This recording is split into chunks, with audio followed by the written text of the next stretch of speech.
अस्सलाम वालेकुम रहमतुल्लाहि व बरकातुहू। उम्मीद करता हूँ आप सब खैरियत से होंगे और आपकी तैयारी भी अच्छी से जा रही होगी। तो हमारे पास नॉन वर्बल क्वेश्चंस हैं, इनको कैसे सॉल्व किया जाता है। फर्स्ट आपने दो बातें समझनी हैं, एक होता है क्लॉकवाइज मेथड, दूसरा होता है एंटी क्लॉकवाइज। मतलब एक घड़ी की जिस तरह सुई चलती है राइट से लेफ़्ट उस तरफ लेके जाना है, और इसके साथ सेकंड जो है वो लेफ़्ट से राइट की तरफ, मतलब एंटी क्लॉकवाइज लेके आना है। तो फर्स्ट ऑफ़ ऑल हमारे पास जो क्वेश्चन है इसमें देखिए कि यहाँ पर उसने किस तरह घुमाया हुआ है। ये देखिए हमारे पास ये इस तरफ थी, फिर यहाँ से इस तरफ आ गया, मतलब ये एंटी क्लॉकवाइज घूम रहा है। अब फर्स्ट पे इस साइड पे हुआ, फिर यहाँ पे पहुंची है डायग्राम, फिर उसके बाद यहाँ नीचे आ गई, तो अब जो होगी वो इस साइड पे होगी। तो आंसर चेक कर लीजिए कौन सा होगा हमारे पास। ये ये हमारे पास फर्स्ट वन जो है ये इसका आंसर हो जाएगा।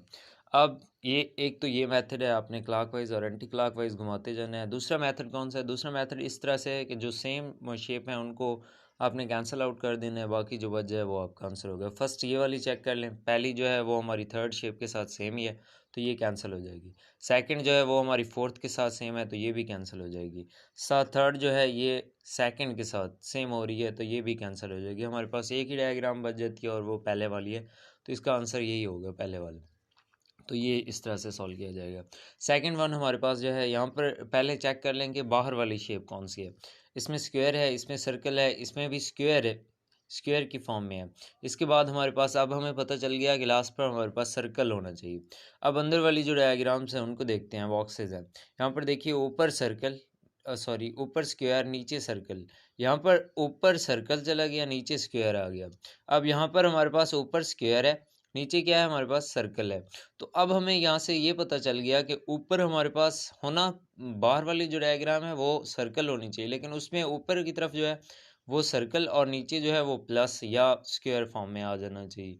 तो यहाँ पर चेक कर लें तो हमारे पास फर्स्ट जो ऑप्शन है ये इसका करेक्ट हो जाएगा, बाकी सारे जो हैं वो गलत हो जाते हैं। तो ये इसका आंसर आ गया। इसके साथ क्वेश्चन नंबर 3 है, यहाँ पर आपने घुमाना है क्लॉकवाइज। फर्स्ट देखिए नीचे की तरफ है, फिर साइड पे हो गई, फिर इसके साथ ऊपर की तरफ चली आई, और इसके साथ जो है वो फिर अगेन साइड पे हो गई। तो अब आपने क्या करना है, इसको घुमाते आना है। ये नीचे थी, ये इसके बाद इस साइड पे आई, ऊपर चली गई, फिर इस साइड पे, फिर अब जो है वो नीचे की तरफ हो जाएगी। तो सेकंड जो है वो करेक्ट हो जाता है।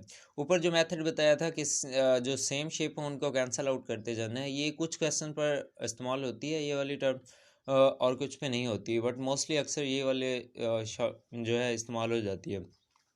लेकिन आपने एंटी क्लॉकवाइज और क्लॉकवाइज की तरह घुमाते जाना है, तो फिर उस तरह जो है वो इजीली सॉल्व हो जाता है। जैसे यहाँ पर था नीचे की तरफ हुआ, फिर साइड पे आया, मतलब यहाँ पे समझ ले एक पे सुई थी, फिर यहाँ पर 3 पे पहुँच गई, यहाँ पर 6 पे, फिर 9 पे, अब फिर 1 पे आ जाएगी।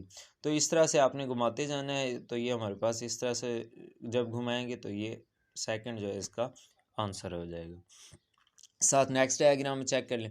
अब यहाँ पर आपने देखना है कि कैसे घुमाया हुआ है उसने। प्लस वाली जो अलामत है इसको कहाँ कहाँ लेके जा रहा है, तो ये पहले नीचे की तरफ नीचे थी, फिर इसको साइड पे लेके आया, तो मतलब ये एंटी क्लॉकवाइज घुमा रहा है। तो ये नीचे थी, फिर साइड पे आई, फिर ऊपर चली गई, अब हमारे पास कहाँ होनी चाहिए, इस साइड पे होनी चाहिए।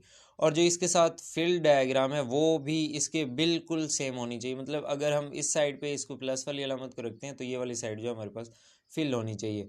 तो यहाँ पर चेक कर लेते हैं कौन सी ऐसी है। तो हमारे पास सेकंड जो है वो बिल्कुल सेम है। यहाँ पर देखिए 2 प्लसेस हैं तो ये भी नहीं हो सकती, ये 2 प्लसेस हैं ये भी नहीं हो सकती। इसको चेक कर लें तो ये हमारे पास पहले से आ चुकी है तो ये कैंसिल आउट हो जाएगी।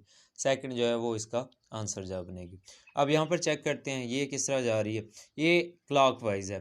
फर्स्ट ऊपर की तरफ थी, मतलब 12 बज रहे थे, फिर यहाँ पर 9 हुए, फिर इसके साथ अब 6 हुए, 6 के साथ अब कौन सा होगा हमारे पास 3। तो यहाँ पर चेक कर लेते हैं कौन सी डायग्राम है। फर्स्ट वाली जो है वो 3 पे है तो ये इसका आंसर हो गया। अब ये वाले क्वेश्चन थोड़ा सा कंफ्यूजिंग होते हैं। क्वेश्चन नंबर 6 जो है, इसमें देखिए एक सर्कल दरमियान में, सॉरी एक लाइन दरमियान में लगी हुई है, फिर यहाँ पर 3 डायग्राम जो हैं सेम चल रही हैं। अब याद रखिएगा जब इस तरह का क्वेश्चन हो तो पहले वाली जो है वो इसके साथ सेम हो जाएगी। तो यहाँ पर चेकआउट कर लें आपके पास कौन सी है। ये सेकंड जो है ये इसके सेम ही है तो ये वाला इसका आंसर हो जाएगी। ये तीनों सेम आ जाती हैं, मतलब फर्स्ट वाली और लास्ट वाली सेम होंगी, ये थर्ड जो 3 है दरमियान में ये सेम हो जाएगी। फिर इस तरह से सीरीज़ ही चलेगी, ये 3 सेम आएंगी, फिर इसके साथ फर्स्ट लाइन वाली, तो सेकंड जो है इसका ऑप्शन हो जाएगी। उम्मीद करता हूँ आपको यहाँ तक समझ आ जाएगी, आज आ गई होगी। अगर कोई मसला है तो आप मुझसे शेयर कर सकते हैं। जज़ाकल्लाह।